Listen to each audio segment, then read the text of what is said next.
Good morning, dear awakened souls. Welcome back to my channel Spirituality A Journey to Meet Oneself. आज हम discuss करेंगे twin flame journey के बारे में and मैं अपने एक्सपीरियंसेस भी आपके साथ शेयर करूँगी। तो एक्चुअली आजकल ना यूट्यूब पे बहुत वीडियोस अवेलेबल हैं जो आपको ट्विन फ्लेम जर्नी के बारे में बताएंगे, स्टेजेस के बारे में बताएंगे, काफ़ी कुछ बताएंगे। तो स्टेजेस तो मैं आपको ब्रीफली बताऊंगी, बट मैं फोकस इस चीज़ पे करूँगी कि हर स्टेज में what I went through and her stage आपको क्या सिखाने आता है। ठीक है, तो सबसे पहले तो जो मैंने एक्सपीरियंस किया और जो मैं चाहती हूँ आप सबको ये क्लियर होना चाहिए कि this journey is not a romantic journey. तो जैसे हम मूवीज़ में देखते हैं that two people meet then they separate and then they meet, तो ये वैसे टाइप की जर्नी नहीं है। डेफिनेटली आप मिलते हो आपके डिवाइन मैस्कुलाइन से, but it is not a romantic journey. It is a journey to meet your divine. आपके भगवान से, आपके डिवाइन से मिलने की ये जर्नी है और आपकी स्पिरिचुअल ग्रोथ की ये जर्नी है। ठीक है, तो मेरी ये जर्नी कुछ 2.5-3 साल पहले स्टार्ट हुई थी और तब तो मुझे कुछ पता भी नहीं था कि ये जर्नी होती है या नहीं होती है। तो सारे फेजेस हुए। सो बबल फेज़ आपका सबसे पहले होता है जब it's the best period actually. तो ये बबल फेज़ ना, अभी टाइम पीरियड है ना, हर किसी का बहुत वेरी करता है यहाँ पे। तो किसी का बबल फेज़ 2 दिन का हो सकता है, किसी का 2 साल का, किसी का 5 साल का भी हो सकता है, but the bubble phase is the best time of your life.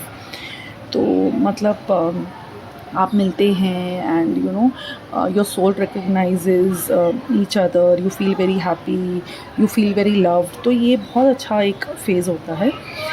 And उसके बाद आता है आपका सोल शॉक वाला फ़ेज़, जहाँ पे soul shock and runner chaser phase भी हो जाता है ये।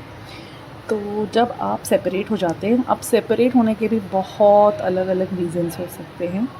ठीक है, अब जब आप सेपरेट हो जाते हैं तब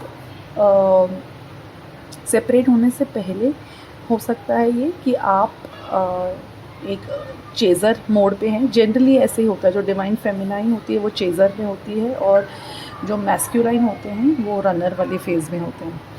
अब ये फ़ेज़ बहुत ज़्यादा इम्पॉर्टेंट क्यों है? बिकॉज़ ये फ़ेज़ एक तो आपको बहुत ज़्यादा पेन देगा और यही पेन से आपका जो स्पिरिचुअल ग्रोथ है, ट्रांसफॉर्मेशन है, वो ट्रिगर होगा। ठीक है, तो क्या-क्या इमोशंस आप अंडरगो करेंगे इस फ़ेज़ में? आप बहुत इमोशनली लो फ़ील करेंगे, आप रोएंगे, गिल्ट फ़ील करेंगे और आप हर मुमकिन कोशिश करेंगे कि आप डिवाइन मैस्कुलाइन से कनेक्ट हो, उनसे पूछें कि क्या हुआ, ऐसा रिलेशनशिप में ऐसा क्या हो गया कि सेपरेशन आया, ये वो आप सब चीज़ें ट्राई करेंगे and eventually in the end आप अपना पूरा फोकस डिवाइन के ऊपर डाल देंगे। जब आप डिवाइन से क्वेश्चन करना स्टार्ट करेंगे कि मेरे साथ ऐसा क्यों हुआ, ये क्यों हुआ, वो क्यों हुआ, and all of those things. So this phase is actually the most important phase, जहाँ पे आप अपने डिवाइन से कनेक्ट करते हैं।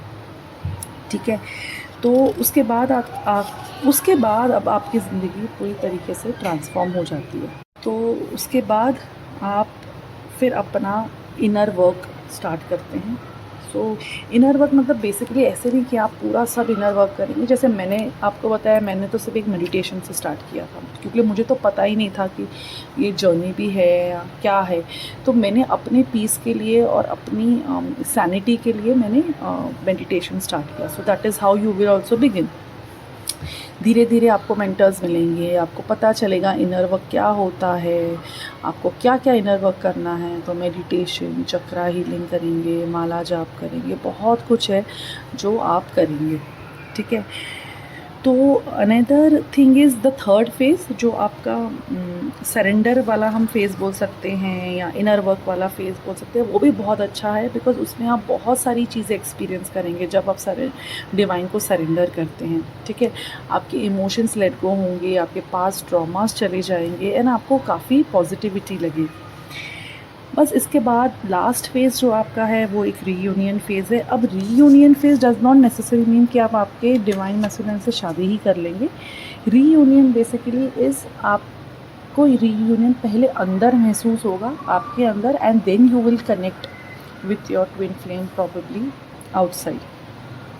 आपको आपका डिवाइन पर्पस, आपका डिवाइन मिशन पता चल जाएगा, जो बहुत छोटी छोटी सी चीज़ें हो सकती है, like may be helping somebody या फीडिंग ऑफ डॉग्स हो गया आपका, मतलब simple simple things can also be your divine और योर सोल पर्पस। ये वाला स्टेज सबसे अच्छा स्टेज रहेगा where you are very peaceful, very positive, कोई पुल पुश नहीं होता है, कोई मतलब ऐसा रनर चेजर टाइप नहीं आएगा। So you will feel very very peaceful and positivity. अब हर स्टेज में आप बैक फोर्थ भी कर सकते हैं मल्टीपल टाइम्स, डिपेंडिंग अपॉन आपकी जर्नी क्या है। सबसे इम्पॉर्टेंट चीज़ जो मुझे इस जर्नी में लगी is focusing on your self. मतलब ये एक सबसे इम्पॉर्टेंट चीज़ है, आपको आपके ऊपर ही फोकस करना है, there is no other way out. ठीक है, so that is all for today guys, see you soon in the next video. कुछ क्वेश्चंस रहेंगे तो definitely put it in the comment box.